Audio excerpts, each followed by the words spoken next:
واتل عليهم نبأ الذي آتيناه آياتنا فانسلخ منها فأتبعه الشيطان فكان من الغاوين ولو شئنا لرفعناه بها ولكنه أخلد إلى الأرض واتبع هواه فمثله كمثل الكلب إن تحمل عليه يلهث أو تتركه يلهث ذلك مثل القوم الذين كذبوا بآياتنا فاقصص القصص لعلهم يتفكرون ساء مثلا القوم الذين كذبوا بآياتنا وأنفسهم كانوا يظلمون من يهد الله فهو المهتدي ومن يضلل فأولئك هم الخاسرون. Et raconte-leur l'histoire de celui à qui nous avions donné nos signes et qui s'en écarta. Le diable donc l'entraîna dans sa suite, et il devint ainsi du nombre des égarés. Et si nous avions voulu, nous l'aurions élevé par ces mêmes enseignements, mais il s'inclina vers la terre et suivit sa propre passion. Il est semblable à un chien qui halète si tu l'attaques, et qui halète aussi si tu le laisses. Tel est l'exemple des gens qui traitent de mensonges nos signes. Eh bien, raconte le récit. Peut-être réfléchiront-ils. Quel mauvais exemple que ces gens qui traitent de mensonges nos signes, cependant que c'est à eux-mêmes qu'ils font du tort. Quiconque Allah guide, voilà le bien guidé, et quiconque il égare, voilà les perdants. وَلَقَدْ ذَرَأْنَا لِجَهَنَّمَ كَثِيرًا مِنَ الْجِنِّ وَالْإِنسِ لَهُمْ قُلُوبٌ لَا يَفْقَهُونَ بِهَا وَلَهُمْ أَعْيُنٌ لا يبصرون بها ولهم آذان لا يسمعون بها أولئك كالأنعام بل هم أضل أولئك هم الغافلون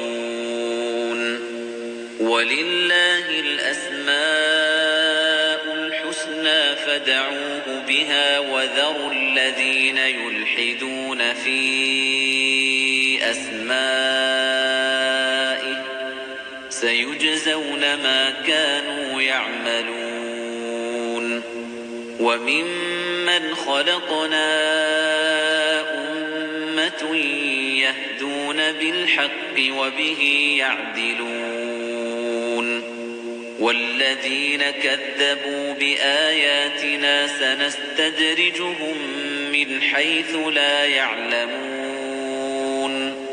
وأملي لهم إن كيدي متين.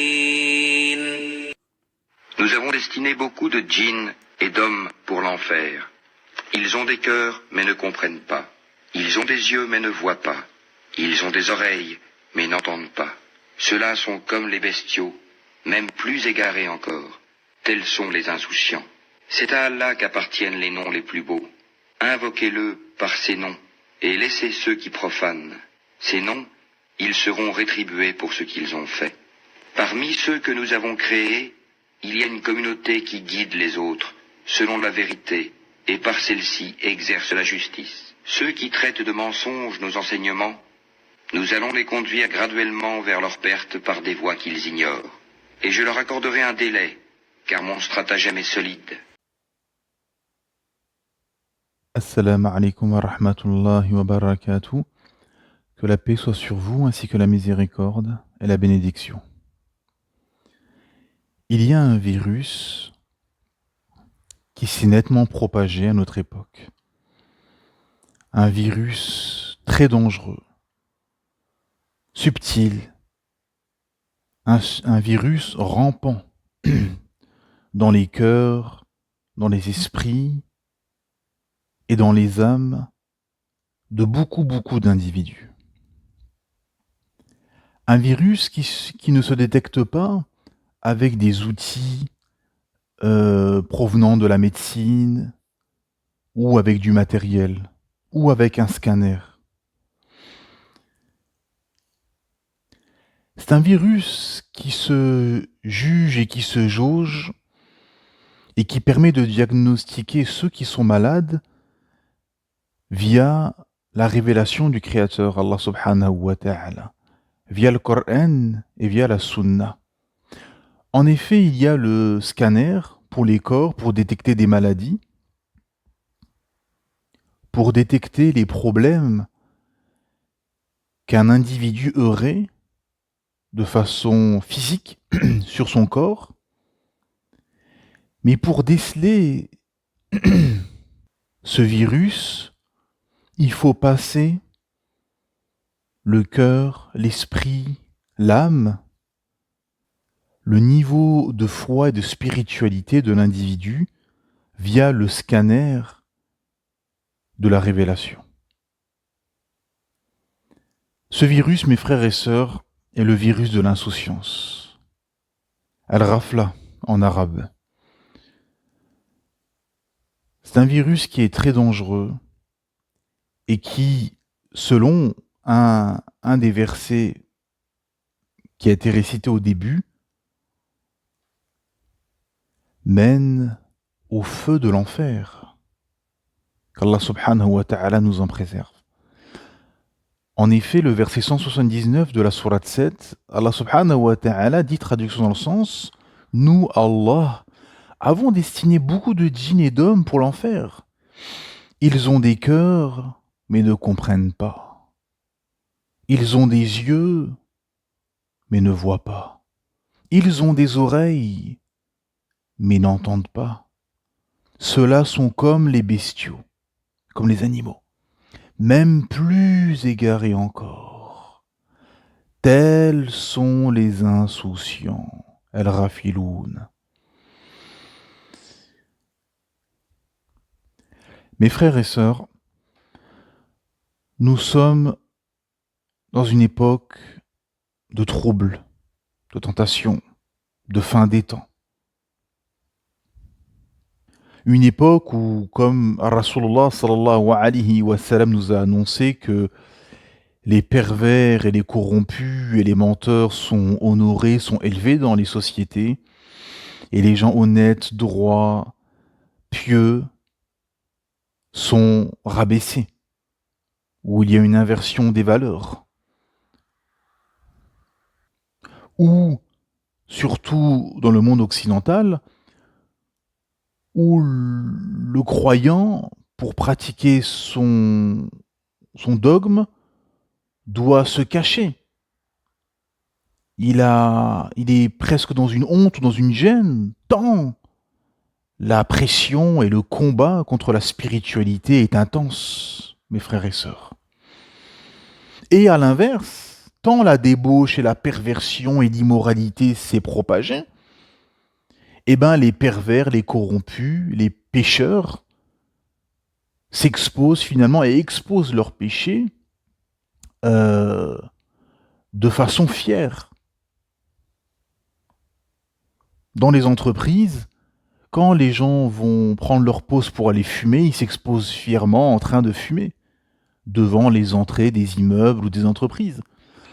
Par contre, le musulman qui veut faire sa prière, eh ben, va trouver un endroit discret, loin des regards, dans des salles sombres, pour adorer son créateur Allah subhanahu wa ta'ala. Voyez l'inversion des valeurs. Les pervers sont fiers, les pécheurs sont fiers, et les croyants sont gênés. L'insouciance, bien évidemment, qui a pénétré les cœurs et les esprits et les âmes des incroyants, c'est tout à fait normal, car ça a été voulu par le système.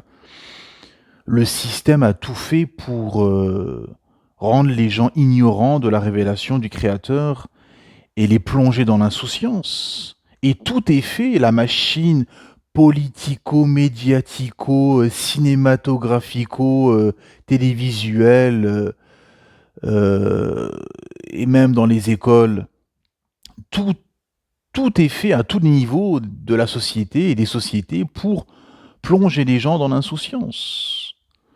Les programmes à la télévision, pour ceux qui regardent encore la télévision, ou les réseaux sociaux, euh, les musiques, tout est fait pour rendre les gens très très faibles intellectuellement, et ignorants, et insouciants. Mais malheureusement, beaucoup trop de musulmans sont tombés dans et ont été pollués par ce virus de l'insouciance. On a un hadith de Rasulullah sallallahu alayhi wa sallam qui nous dit que les gens cessent de rater la prière du vendredi, Jumu'ah, de peur qu'Allah subhanahu wa ta'ala scelle leur cœur et qu'ils ne soient du nombre des insouciants, rapporté par Ahmed et Muslim. On comprend quoi dans ce hadith? Que déjà, en l'occurrence, que louper et rater le Jumu'ah plusieurs fois, 3 fois selon d'autres hadiths, fait que la personne va devenir insouciante. Et effectivement, plus la personne en fait s'éloigne des adorations, s'éloigne de la révélation, s'éloigne du Coran, s'éloigne de la méditation, Allah Ta'ala appelle à la méditation de ce Coran et des injonctions, et plus elle va aller dans les passions, et plus elle va aller dans les transgressions des limites d'Allah subhanahu wa ta'ala, plus la personne tombera dans l'insouciance et prendra la religion à la rigolade, prendra les enseignements d'Allah subhanahu wa ta'ala et de son messager sallallahu alayhi wa sallam comme quelque chose de secondaire, comme quelque chose de pas très important au fond. Et c'est là où c'est très dangereux. Et c'est petit à petit l'insouciance. Vous voyez une personne, elle a un début d'insouciance, commence à remettre en question des choses, des ordres, des injonctions islamiques. Elle commence à émettre des objections. Et vous la voyez de moins en moins à se perdre et à s'égarer. Jusqu'à que elle n'applique plus certains ordres et elle transgresse certains interdits. Et qu'ensuite, et c'est là qu'on continue dans l'inversion des valeurs, que ces gens qui se sont perdus en cours de route et qui sont maintenant plongés dans l'insouciance vont montrer du doigt les croyants et les croyantes parmi leurs proches ou parmi leur entourage qui sont sincères et qui sont assidus, vont les montrer du doigt comme des gens qui ont un problème, comme des gens qui ne seraient pas sur la vérité ou qui seraient des extrémistes. Voilà l'inversion des valeurs. C'est-à-dire que la personne, elle est tellement dans le laxisme, tellement dans l'insouciance, et s'est éloignée du chemin tracé par Allah subhanahu wa ta'ala, et que du coup elle voit l'autre qui est resté sur ce chemin comme quelqu'un de lointain, comme quelqu'un d'extrême. Et donc, au lieu de se montrer du doigt soi-même et de se remettre en question et de se dire c'est peut-être moi qui suis dans le laxisme et qui a pris un mauvais chemin, non, ces gens malades du cœur vont montrer du doigt des croyants et des croyantes sincères qui sont restés et qui sont fermes sur le Coran et sur la Sunna comme des gens, comme et qui vont les considérer comme des brebis chétives, comme les hadiths sur les roulabas. Subhanallah azim, mais on est en plein dedans, mes frères et sœurs. Pourquoi? Parce que la majorité sont tombés dans cette insouciance. En tout cas, une grosse partie des gens sont comme ceci, sont dans l'insouciance, n'écoutent plus les gens de science, prend les textes à la rigolade, prend comme ces paroles, cette parole de Salaf qui dit que les compagnons et les pieux prédécesseurs voyaient le moindre petit péché comme une montagne qui allait s'écrouler sur eux.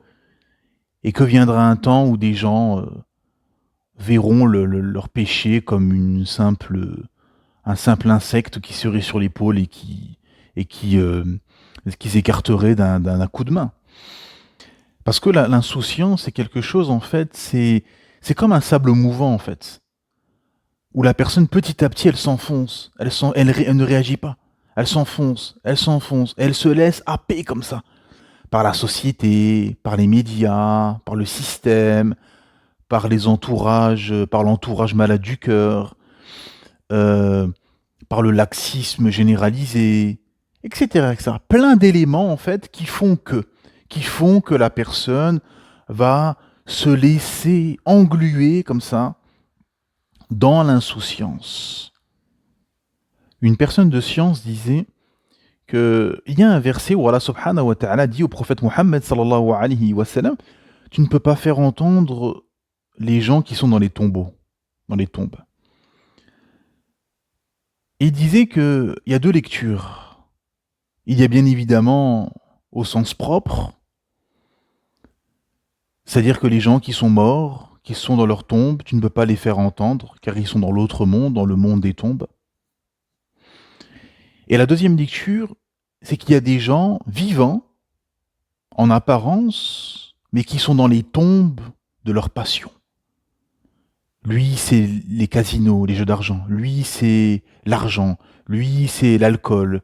Lui, c'est son travail. Lui, c'est les voitures, etc., etc. Chacun, il est dans les tombes de ses passions. Lui, tu le vois toute la journée en train de courir pour faire de l'argent, pour que son business prenne de l'ampleur, pour gagner énormément d'argent. Et quand tu lui parles de la prière, de revenir à son créateur, Allah subhanahu wa ta'ala, il te dit j'ai pas le temps. J'ai pas le temps, moi je suis dans l'argent, je suis dans le business, j'ai pas le temps pour ça. Il est dans la tombe de son business et de son argent. Il est en apparence vivant, mais son âme est morte. Qu'Allah subhanahu wa ta'ala nous en préserve. Les gens ne font pas leur prière à l'heure pour leur travail. Ils rattrapent toutes leurs prières le soir en rentrant, ce qui n'est pas légiféré.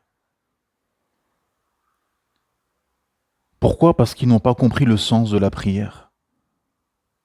Il y a la prière physique que tu fais en te déplaçant, ruku', sujoud, tu remontes, tu t'inclines, tu te prosternes, etc. Et il y a la prière avec le cœur, avec l'âme, avec l'esprit, la connexion avec Allah subhanahu wa ta'ala. Un des dérivés du mot salat, il y a sila. Sila qui veut dire le lien avec Allah subhanahu wa ta'ala. En fait, la salat, c'est un lien avec ton créateur, Allah subhanahu wa ta'ala.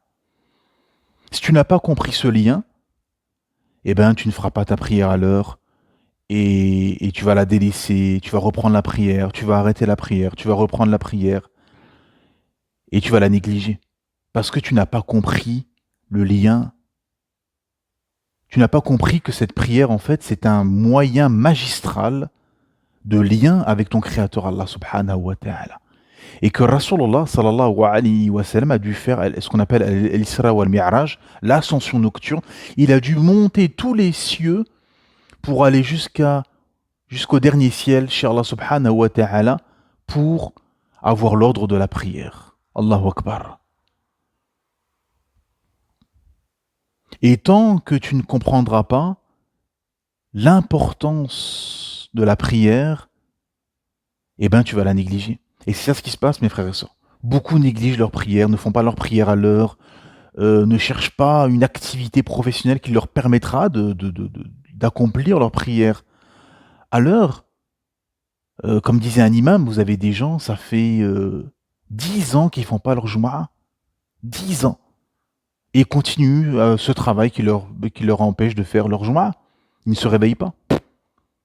Pourquoi ? Parce qu'ils n'ont pas compris ce lien magistral qu'est la prière, qu'est ce rendez-vous extraordinaire qu'on a tous les vendredis, la khutbah du prêche du vendredi. Ça, c'est une grande insouciance, mes frères et sœurs. Et donc vous avez des gens qui ne font pas leur prière à l'heure. Pourquoi? Pour un travail,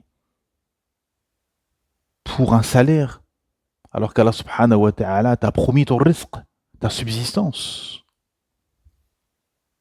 Les gens courent toute la journée, sont prêts à faire des sacrifices, à rester 1 heure et demie, 2 heures dans les bouchons pour un salaire. Mais les sacrifices de l'au-delà, pas beaucoup sont prêts à faire des sacrifices. Les gens courent toute la journée pour faire de l'argent en négligeant leur prière, en négligeant leur lien avec leur créateur Allah subhanahu wa ta'ala. Pourquoi? Pour gagner de l'argent qu'ils vont dépenser dans du matériel et dans des objets. Subhanallah al-azim. Imaginez-vous. Imaginez-vous la perte.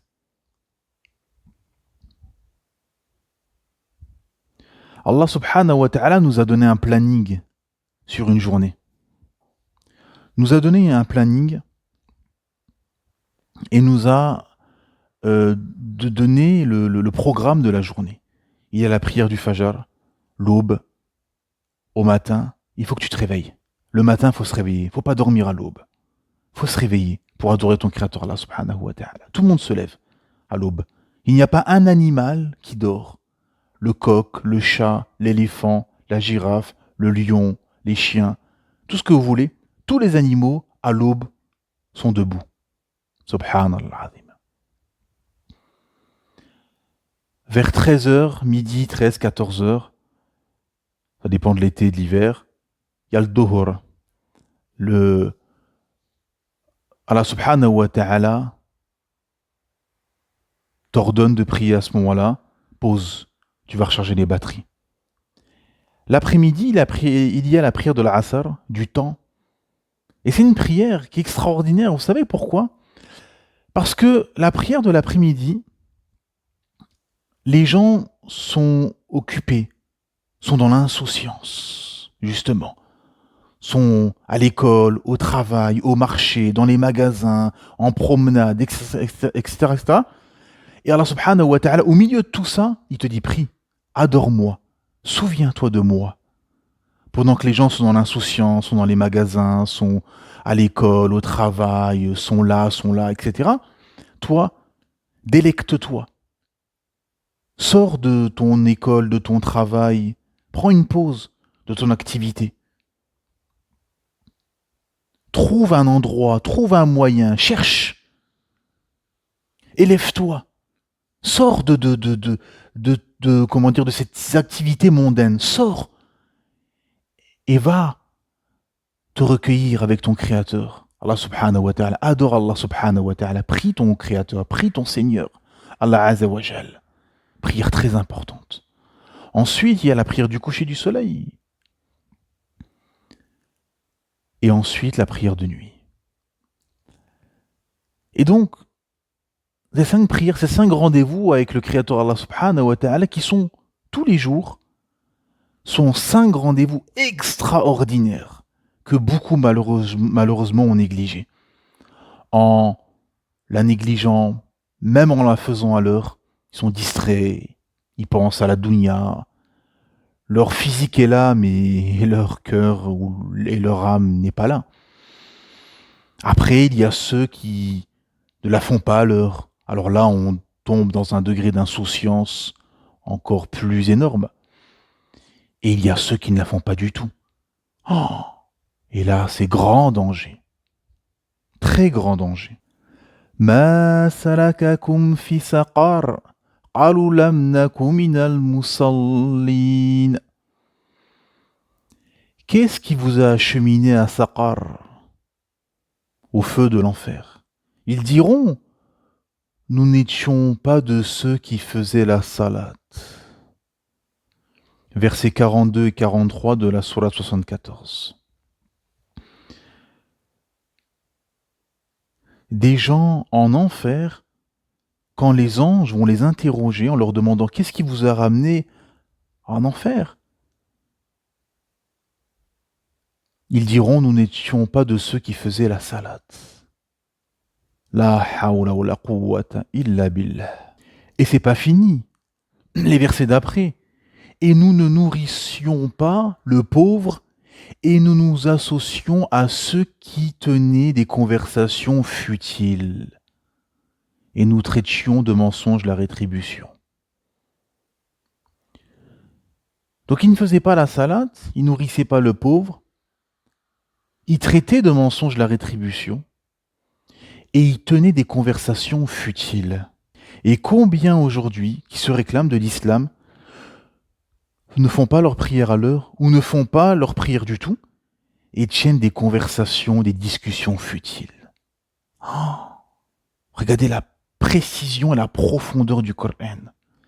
En fait, Allah Azza wa Jal, il décrit des situations. Le Coran, en fait, c'est une parole, c'est la parole du Créateur Allah Azza wa Jal, elle est intemporelle. Hein. Le Coran a été révélé il y a 14 siècles pour nous, hein, mais le Coran est intemporel.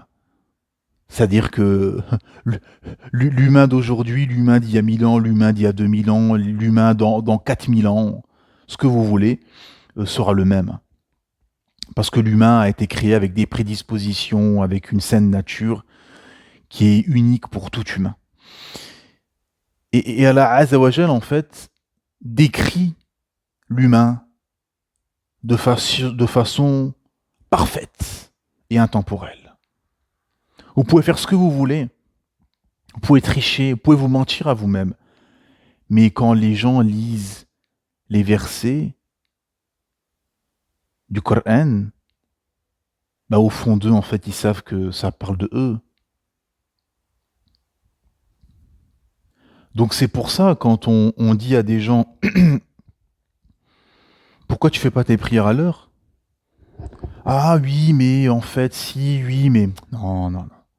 Ne me dis pas ça à moi. Moi, le jour des comptes, je pourrais rien faire pour toi. Les gens, ils pourront rien faire. Les uns pour les autres. Ils pourront rien faire. Ça sert à rien de venir me dire « Oui, mais en fait, si, oui, mais... » Non, non, ça sert à rien. Tu sais très bien que tes prières, tu peux les faire à l'heure.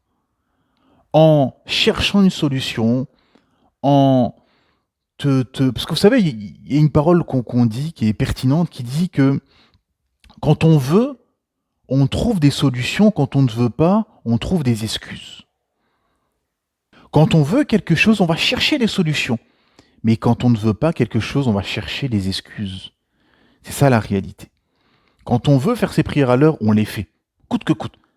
Il n'y a pas un musulman qui a dit « J'ai voulu un jour me repentir et faire mes prières à l'heure et je n'ai pas réussi. » Non, tous ils vous disent « J'ai réussi. J'ai fait une formation, j'ai trouvé un autre travail qui me permettait de faire mes prières à l'heure, je me suis mis à mon compte, j'ai cherché, j'ai trouvé. » Pourquoi ? Parce que quand on veut plaire à son Créateur Allah subhanahu wa ta'ala, vous savez, regardez mes frères et sœurs, c'est simple. En fait, quand on va faire quelque chose qui va plaire à Allah Azza wa Jal et qui va plaire aux créatures, quand on va faire quelque chose qui va plaire aux créateurs et qui va plaire aux créatures, c'est facile, la baisse, il n'y a pas de problème. Par contre, il y a la double équation.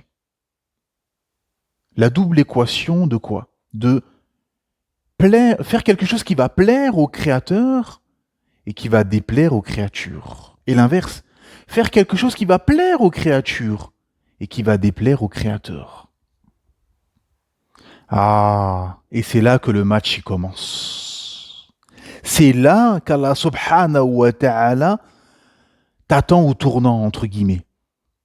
Tu t'es dans une situation, tu sais pertinemment que en faisant cette chose, tu vas plaire à Allah subhanahu wa ta'ala, avec la preuve du Coran, de la Sunna et des paroles des savants. Mais tu sais qu'à l'inverse, tu vas déplaire aux créatures, que tu vas encourir la colère de ces derniers. Ah. Et à l'inverse, il y a un acte que tu sais pertinemment qui va déplaire à Allah subhanahu wa ta'ala, mais qui va réjouir les créatures. Ah. Et c'est là que c'est que la foi qui parle. À ce moment-là, c'est la foi qui parle. C'est ta foi. C'est ton degré de sincérité. C'est ton degré de proximité avec le Créateur, Allah subhanahu wa ta'ala. Mais je sais que je vais plaire aux créatures, mais tant pis, peu importe. Je sais que je vais plaire à mon Créateur, Allah subhanahu wa ta'ala. Alhamdulillah. Alhamdulillah. Je vais avoir des regards lourds et insistants qui vont se poser sur moi. Je vais être montré du doigt. Il y aura des conséquences peut-être. Je vais me faire virer de cet emploi. Cette personne va s'éloigner de moi, etc., etc. Mais alhamdulillah, j'ai sauvé la face devant Allah subhanahu wa ta'ala. Et le jour des comptes, cette situation, eh ben, je n'aurai pas de regret sur cette situation le jour des comptes. Mais à l'inverse, tu vas plaire aux créatures. Tu vas faire quelque chose, tu sais que ça va déplaire au Créateur. Tu sais que ça va déplaire à Allah subhanahu wa ta'ala. Mais tu sais que ça va plaire aux créatures. Mais tu vas le faire. Tu vas être faible. Tu vas tomber. Wal'iyadu billah, qu'Allah nous en préserve. Et ce sera... vous savez, ça va être quoi la punition de cette personne? Ça va être le regret. La culpabilité. Elle va s'en sortir. Il y aura des regards réjouis sur cette personne. Ok, les gens vont le laisser tranquille. Mais après, quand la journée va se finir, la nuit va arriver, l'obscurité, la solitude, cette personne va se retrouver seule le soir chez lui, ou seule dans son lit, ou même s'il y a du monde autour de lui, seul avec lui-même. Et là, nafsal lawama, l'âme qui se lamente. Il sera en conflit avec lui-même et les regrets. Beaucoup, beaucoup de regrets. Mais à ce moment-là, il est dans le regret et il sort un peu de l'insouciance. S'il regrette pas du tout et que ça lui fait ni chaud ni froid, alors là, c'est une insouciance terrible. Mais à ce moment-là, au moment de l'action, eh ben, il était dans une insouciance. Parce qu'il y a la profonde croyance au texte. Et beaucoup, beaucoup de gens qui sont dans l'insouciance, au fond, ils n'ont pas une croyance à 100% des textes. C'est pour ça qu'ils sont dans une négligence. C'est pour ça qu'ils n'appliquent pas de façon authentique, de façon assidue, et qu'ils se moquent, à l'inverse, des gens assidus. Donc on voit l'imposture de beaucoup, beaucoup de gens qui sont malades du cœur, qui sont corrompus. La corruption de l'âme, du cœur, de l'esprit. Beaucoup sont dans l'insouciance par rapport au crédit. Combien ils savent que c'est un grand péché, ar-riba, l'usure bancaire. Mais combien tombent dans ce grand péché, la tentation du matériel. Mais Allah subhanahu wa ta'ala t'a promis un paradis aussi large que les cieux et la terre, avec des palais, avec tout ce qui réjouit les âmes, tout ce que tu veux. T'y crois pas? Pourquoi tu ne t'empresses pas de construire et de préparer ta demeure dans l'au-delà? Et tu te précipites et tu tombes dans ce péché grave pour construire une demeure éphémère dans ce bas monde. Un tas de briques et de béton qui sera bientôt poussière, avec son lot de regrets, le jour des comptes. Allah subhanahu wa ta'ala déclare la guerre à celui qui contracte un crédit avec usure bancaire. Juste ça, ça suffit. Imagine-toi, on parle même pas de colère, on parle de guerre. Allah Azza wa Jal te déclare la guerre. Imagine-toi, et aller écouter des gens dans la prédication ou qui ont vu des choses et qui ont entendu beaucoup, beaucoup d'histoires de familles, de gens qui sont tombés qui ont contracté des crédits avec usure bancaire, les malheurs qui se sont abattus sur eux, les problématiques, le stress, l'angoisse, les soucis. Et les gens veulent être heureux, veulent le bonheur en transgressant les interdits d'Allah Azza wa Jal, en désobéissant à Allah subhanahu wa ta'ala. C'est Allah Azza wa Jal qui a créé le bonheur. Et c'est lui qui te rendra heureux. Et c'est seulement en te soumettant, en soumettant ton âme à Allah subhanahu wa ta'ala via ses injonctions, ses interdits, ses adorations, que tu connaîtras le bonheur, la saveur du bonheur. Pas en le désobéissant. Mais ça, encore une fois, c'est de l'insouciance. Comment quelqu'un qui a pris connaissance de l'interdit, et qu'en plus, quel interdit, où Allah Azza wa Jalla, c'est le seul péché où Allah Ta'ala déclare la guerre à celui qui le transgresse. Comment quelqu'un qui a pris connaissance de ceci peut aller franchir la porte d'une banque, s'installer dans un bureau avec un banquier, sourire aux lèvres et contracter un prêt avec intérêt. Comment quelqu'un qui croit en Allah subhanahu wa ta'ala, comment quelqu'un qui croit au Coran, comment quelqu'un qui croit au jour des comptes, comment quelqu'un qui croit à l'enfer peut faire cet acte, mes frères et sœurs? Comment est-ce possible?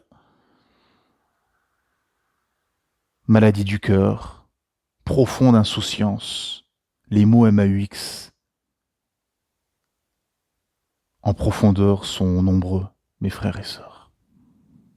Comment des femmes qui font la prière depuis 15 ans, 20 ans, ne sont toujours pas envoilées? Ne crains-tu pas que la seule fois de ta vie où tu seras voilée de façon légiférée sera quand on te mettra un linceul, quand tu seras une carcasse sans vie, quand tu seras morte? Ça ne fait pas peur? Tous ces hadiths sur les châtiments de la tombe? Que les anges maudissent la femme qui sort sans voile? Le danger est beaucoup trop grand, mes frères et sœurs. C'est trop dangereux. Quand on meurt, dans la tombe, il y a ou les délices de la tombe ou les châtiments de la tombe. C'est fini. Mes frères et sœurs, on va mourir. On va tous mourir. On est tous en sursis dans ce bas monde. On est tous en sursis. Il n'y a personne qui va rester éternellement. Les cimetières sont remplis. Des milliards d'êtres humains. Des empires effondrés. Des peuples qui ont disparu. Hassan al-Basri rahimahullah avait une parole extraordinaire. Il a dit: la mort a dévoilé ce bas monde. Allahu Akbar, quelle profondeur. La mort a dévoilé ce bas monde. Effectivement, quand les personnes meurent, waouh, c'est fini. C'est la fin. Dans ce bas monde. Mais c'est le début de l'autre monde. Et beaucoup, malheureusement pour eux, vont se réveiller, qu'Allah nous en préserve, vont se réveiller quand ils mouriront. Pourquoi? Parce qu'ils étaient plongés dans l'insouciance. Et tous ces gens malades du cœur, tous ces musulmans laxistes, qui parlent avec leur raison, je pense, je crois, selon moi, pour moi, l'islam c'est comme ça, pour moi, non, moi j'accepte pas ça, je pense, je crois, tous ces je pense, je crois, c'est selon moi, mouriront et seront dans leur tombe avec eux. Et ça jouera contre eux. Et ça sera terrible. Parce que tu as refusé. Vous savez, dans Surat al-Hujurat, la Surat les appartements, Allah subhanahu wa ta'ala, la Surat 49, Allah subhanahu wa ta'ala, Allah Azza wa Jal dit aux Bédouins de ne pas lever le ton sur Rasulullah sallallahu alayhi wa sallam, de ne pas lever le ton comme vous parlez entre vous, de ne pas mettre sa voix au-dessus de celle du messager d'Allah sallallahu alayhi wa sallam. Comment aujourd'hui on peut tomber dans ce verset? Ah ben, un savant disait, si on te ramène un hadith de Rasulullah, Qala Rasulullah sallallahu alayhi wa sallam a dit ceci, a dit cela, et toi tu mets une objection. Ah oui, mais si, ah oui, mais ça. Ah ben c'est comme si tu as levé ta voix au-dessus de celle du messager d'Allah sallallahu alayhi wa sallam. Et c'est très dangereux. Les savants du hadith ont fait un travail énorme à travers le temps pour compiler les hadiths et pour faire des compilations de sahih, d'authentiques. Et comment des gens ignorants, plongés dans les passions, qui passent parfois leur journée dans les magasins, peuvent venir et remettre en question des hadiths. Extraordinaire. Quelle insouciance. Sheikh Al-Fawzan disait, étudie toujours, ne cesse pas d'étudier car ce que tu ne connais pas est plus nombreux de ce que tu connais. Il y a plus de choses que tu ne connais pas que de choses que tu connais. Subhanallah, c'est exactement ça. Et plus la personne elle est ignorante, plus elle voit la science islamique comme quelque chose de petit, de pas énorme, et plus elle prend les textes à la légère et elle croit qu'elle peut remettre en question et parler sur la religion d'Allah subhanahu wa ta'ala sans science. Et plus la personne a de la science et s'ancre dans la science, plus elle voit cette science énorme, extraordinaire. Et l'inverse de l'insouciance, c'est la conscience. Et conscientiser notre passage sur Terre. Et ceux qui ont le mieux conscientisé et pris conscience de cette révélation et de l'importance de l'action qui est à mener sont les compagnons du messager d'Allah sallallahu alayhi wa sallam. On raconte que quand on posait des questions sur le Coran, Abu Bakr Siddiq, radiallahu an, il devenait tout blanc. Allahu Akbar. Qu'est-ce qu'on devrait dire? Subhanallah azim. Quand Rasulullah sallallahu alayhi wa sallam a reçu la liste des hypocrites qui priaient avec lui, Omar ibn Khattab radiallahu an, que Rasulullah sallallahu alayhi wa sallam a dit s'il y aurait eu un messager après moi, ça aurait été Omar, a cru qu'il était dans cette liste. Omar ibn Khattab radiallahu an était persuadé qu'il était dans la liste des hypocrites. Subhanallah azim. Hanzalat était sorti dans la rue un jour et a dit je suis un hypocrite. Abu Bakr Siddiq lui dit pourquoi tu dis ça? Hanzalat il dit parce qu'en fait quand je suis avec le Rasulullah sallallahu alayhi wa sallam, je suis en connexion, je suis comme si j'étais au paradis, comme si je voyais l'enfer quand il me parle. Et quand je vais chez moi avec ma femme et mes enfants et que je m'amuse avec eux et que je passe du temps avec eux, je me sens un peu éloigné de cet état spirituel dans lequel j'étais, en gros. Et Abu Bakr Siddiq qui dit, mais j'ai le même problème. Allons voir le messager d'Allah, lui exposer ce problème. Et Rasulullah sallallahu alayhi wa sallam de dire, le messager d'Allah sallallahu alayhi wa sallam leur dit, par celui qui détient mon âme dans sa main, si vous restez constamment dans l'état, quand vous êtes chez moi, et dans l'évocation continue d'Allah subhanahu wa ta'ala, les anges vous serreraient les mains dans vos lits et dans la rue quand vous marchez. Mais, ô Hanzala, il y a un moment pour tout. Subhanallah azim. Les anges vous serreraient la main. Il leur dit Rasulullah sallallahu alayhi wa sallam.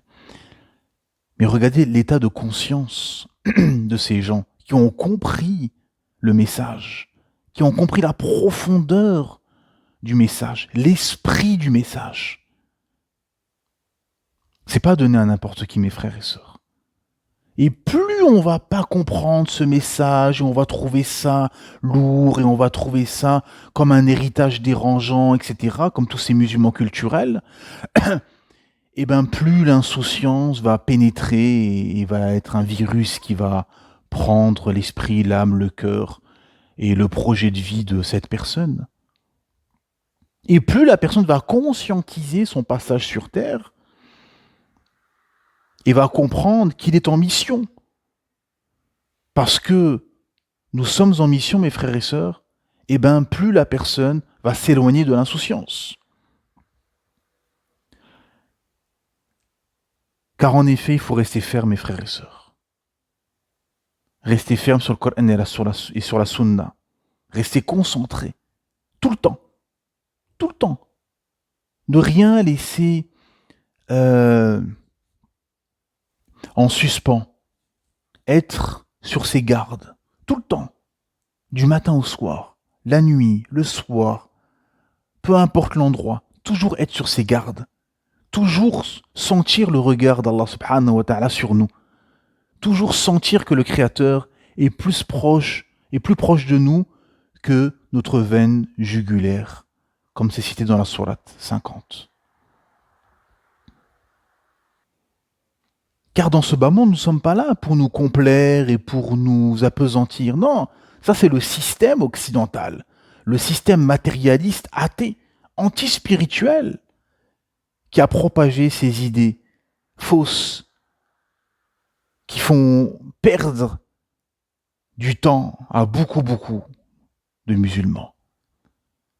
Ce système fait croire et a propagé ce projet de vie matérialiste de courir derrière cette dunya et que cette dunya finalement soit le projet de la vie des uns et des autres et que la finalité soit une maison, soit une belle voiture, soit du matériel, soit la richesse, soit de faire carrière dans telle société, etc. Et comme beaucoup de musulmans sont tombés dans ce piège et ont pris ce logiciel et ce schéma de vie, eh ben beaucoup sont tombés dans le crédit avec l'usure bancaire. Vous comprenez le schéma de pensée. C'est pour ça que beaucoup tombent et transgressent cet interdit.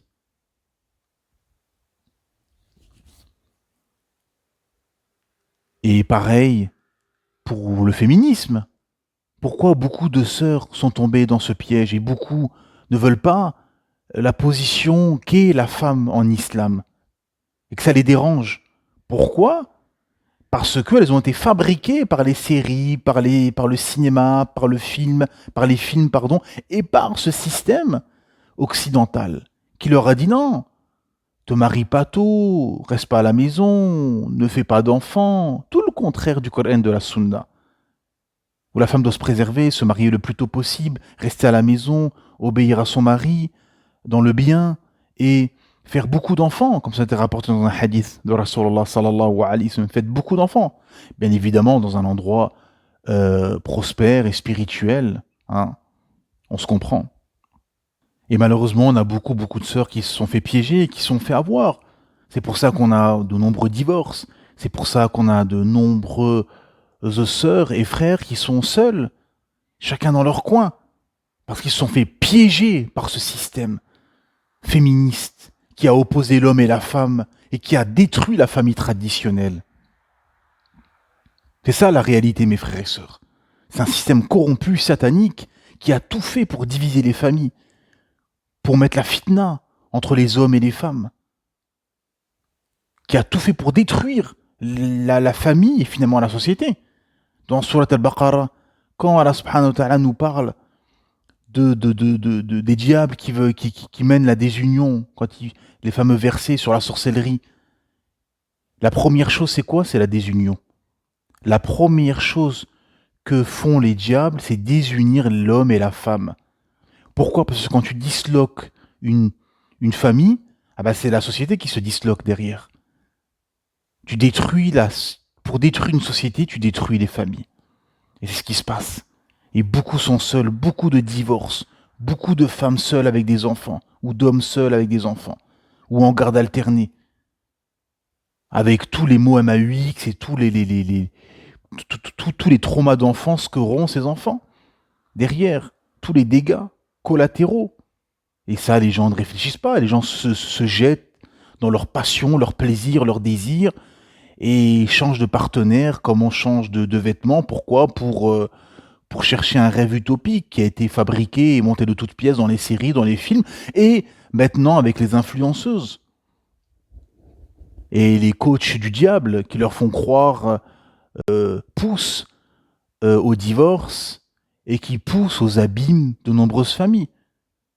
Combien on détruit des familles juste pourquoi? Pour des restaurants, pour des voyages ou pour des biens éphémères.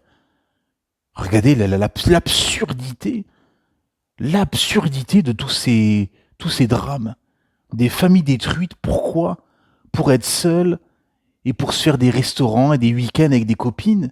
Wal'iyadu billah, comme plein d'histoires qu'on entend. Mes frères et sœurs, réveillons-nous, sortons de cette insouciance. Prenons conscience du but de pourquoi on a été créé, pour adorer notre Créateur Allah subhanahu wa ta'ala. Pas adorer les biens, pas adorer le matériel, pas adorer l'argent. Aujourd'hui, vous avez des gens, ils se disent musulmans, mais ils adorent l'argent.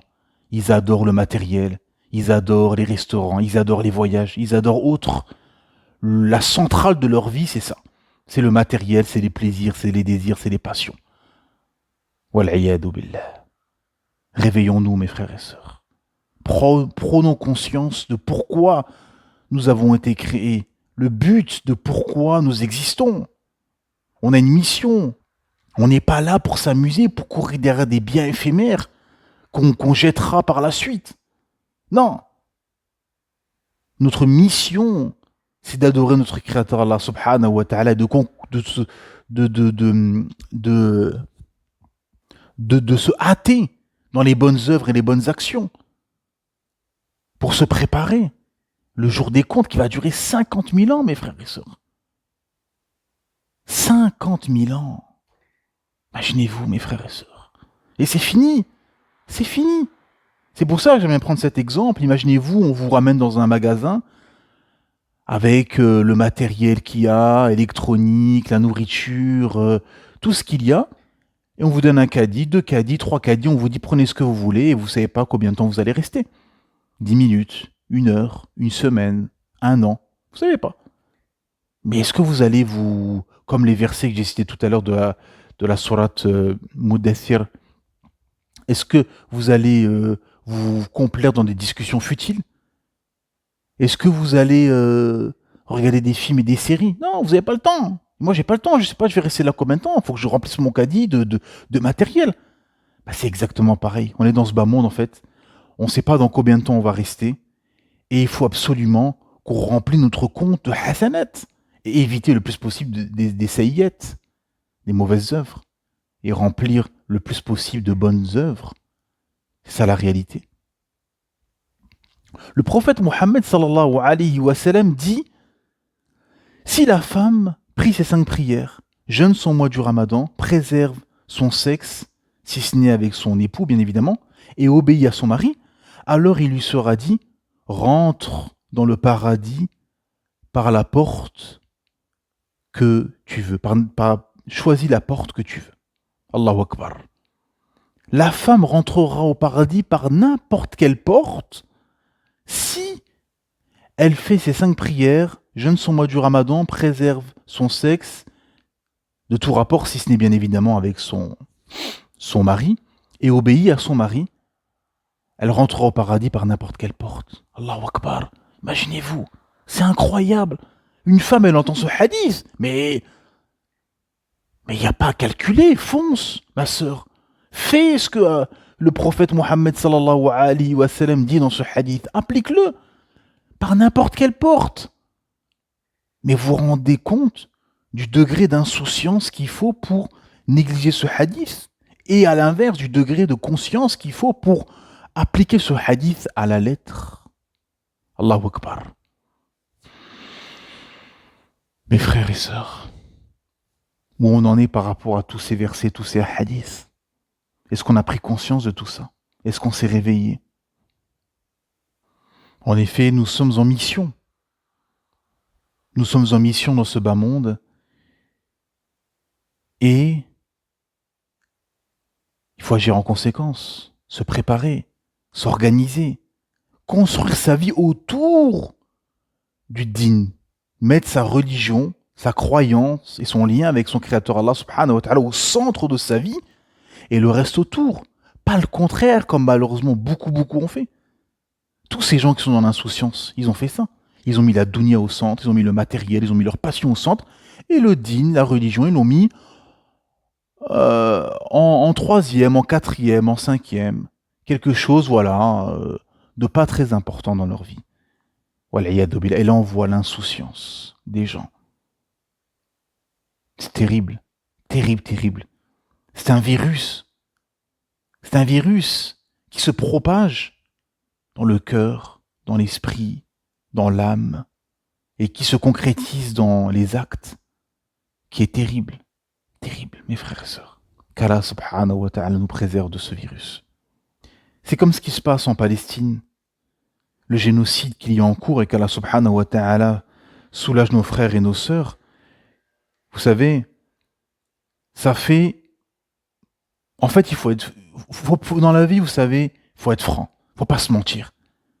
Il faut regarder les choses en face et faire un constat froid pour comprendre la situation. Ça fait plus d'1 an qu'il y a un siège sur Gaza et ses alentours. Bon, il y a un génocide de nos frères et de nos sœurs.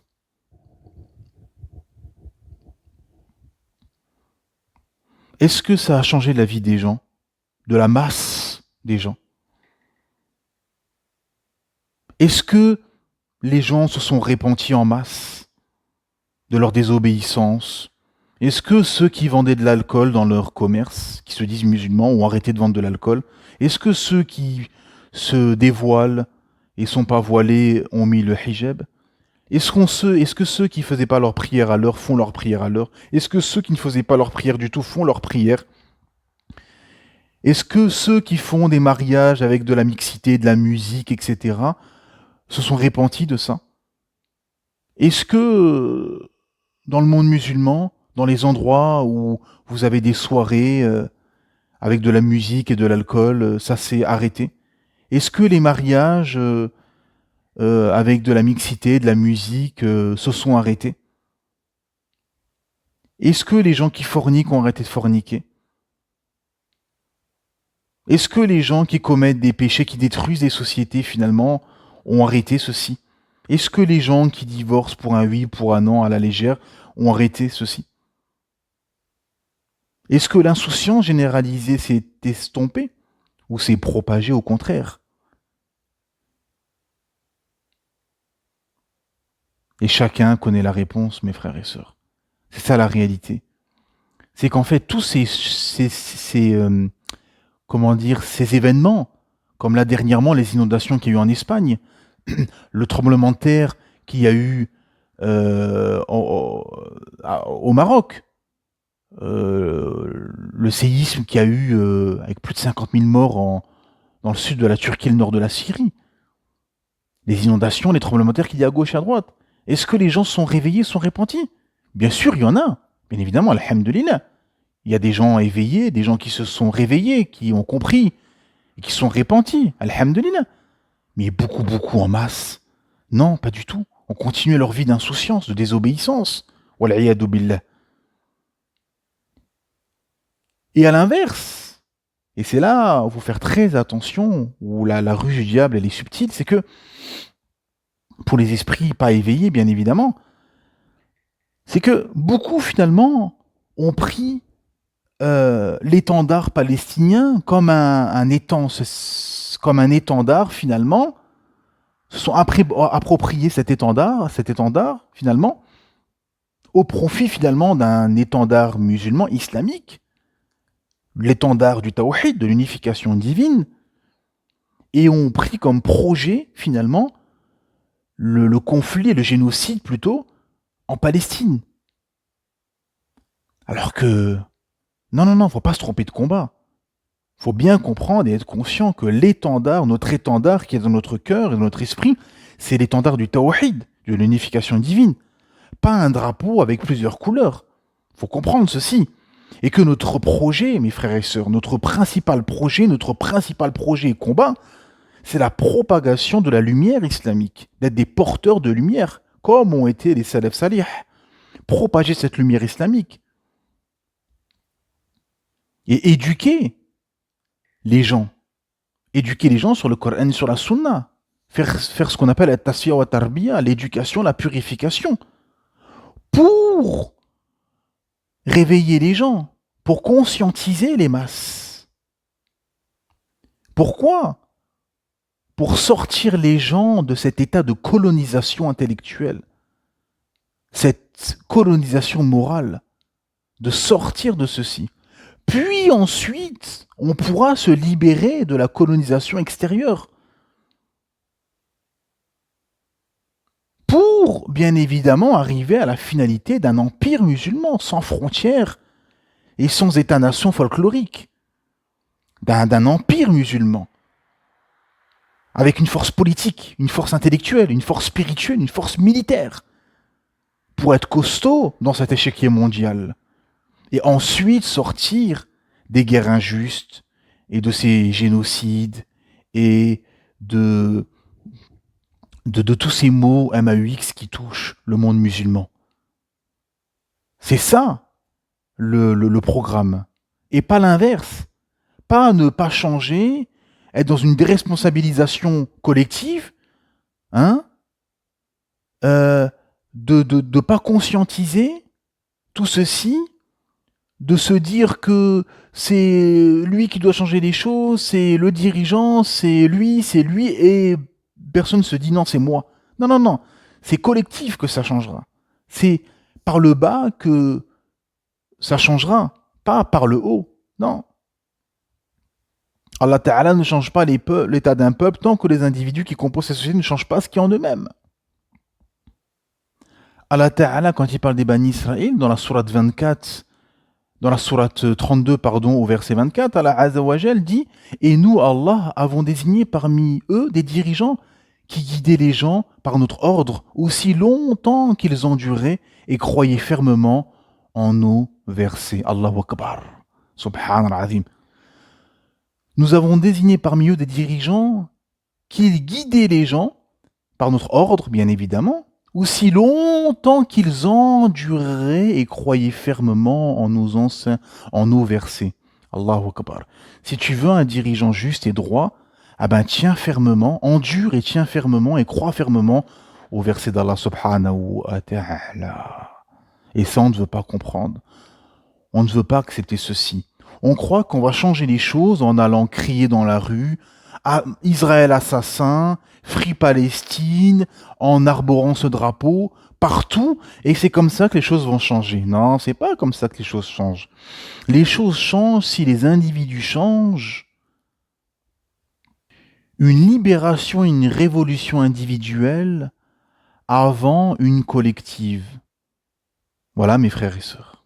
Qu'Allah Azza wa Jal facilite et aide et sort de l'angoisse nos frères et nos sœurs en Palestine. Mais il ne faut pas prendre ce génocide en cours comme le principal combat, comme l'alpha et l'oméga, comme beaucoup sont tombés dans le piège et ont pris l'alpha et l'oméga de leur projet de vie, ce génocide. Non, le principal, c'est la soumission à Allah Azza wa Jal, c'est l'adoration d'Allah Azza wa Jal et c'est la propagation de l'islam. Pour se libérer de tout ça, de toutes ces problématiques, de ces divisions qu'il y a entre peuples musulmans, ou entre frontières, ou entre pays plutôt, avec ces frontières, ces génocides, ces guerres injustes, cette faiblesse généralisée. C'est seulement par là qu'on pourra sortir de tout ceci. C'est pour ça que tous ces événements, tout ce qui se passe, doit conscientiser le musulman et le sortir de l'insouciance. Tous ces événements servent à sortir les gens de ceci. Tous ces événements climatiques. On a posé la question à Cheikh Salih Al-Fawzan sur la raison des tremblements de terre. Il dit le shirk, la mécréance, les innovations religieuses, bid'a, le meurtre, la fornication, l'homosexualité, riba, l'usure bancaire, l'injustice et bien d'autres péchés sont des causes de ces tremblements de terre qui ne font que se multiplier.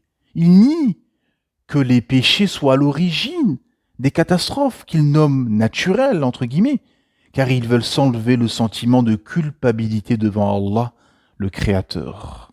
Fin de citation. Shir Salih Al-Fawzan, Allahu Akbar, tout est dit, la parole des savants, subhanallah. La pertinence des paroles de savants. En effet, mes frères et sœurs, il faut conscientiser ceci, comprendre à soi-même à son niveau. Quand il nous arrive des choses dans notre vie, conscientiser que c'est dû à nos péchés, à nos manquements, à nos désobéissances, à nos erreurs. Être conscient de ceci. Les salafs salih étaient très forts sur ceci, et sur tous les points bien évidemment. Mais dès qu'ils avaient quelque chose, tout de suite, ils ramenaient à eux. Tout de suite. Ils ne cherchaient pas à comprendre. Al-Shafi'i avait dit à son shir Wakil, Rahimahullah, j'ai des problèmes de mémorisation. Il lui a dit, arrête le péché. Allahu Akbar. Regardez la pertinence. Il lui a pas dit, va manger tel aliment, il y a une plante qui permet de régénérer les cellules. Il lui a dit, arrête les péchés. Allahu Akbar. Il n'y a pas de blabla. C'est ça la profondeur. Remets-toi en question. Tout vient de toi. Tout malheur, comme Allah Ta'ala dit, tout malheur vient de vous-même. Tout ce qui vous arrive de mal vient de vous-même.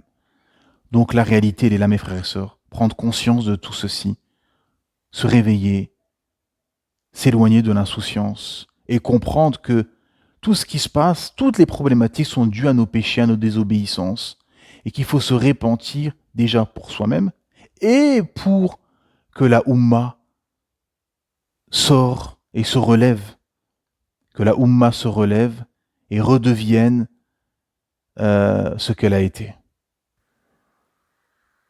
Et je vais finir avec cette parole pertinente de Hassan al-Basri, rahimahullah, qui a dit « Le rire du croyant n'est qu'une insouciance de sa part. » Que la paix soit sur vous.